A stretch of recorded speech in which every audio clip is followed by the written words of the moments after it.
তো গোপালের জন্য নাড়ু বানানোর জন্য এখানে নারকেলটা পাক দিয়ে নিচ্ছি গুড় দিয়ে। এখানে 5 রকম ভাজা হচ্ছে,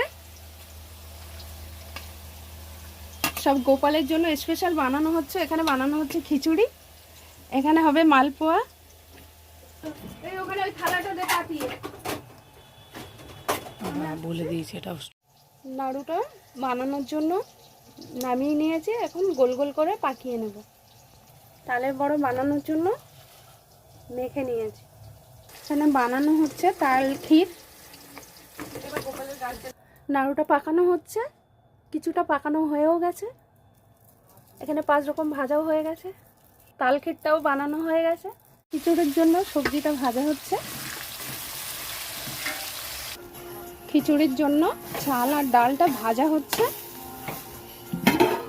এখানে মশলাটা রেডি হয়ে গেছে, এখানে মশলাটা ভাজা হয়ে গেছে, জল রেডি করা হয়ে গেছে।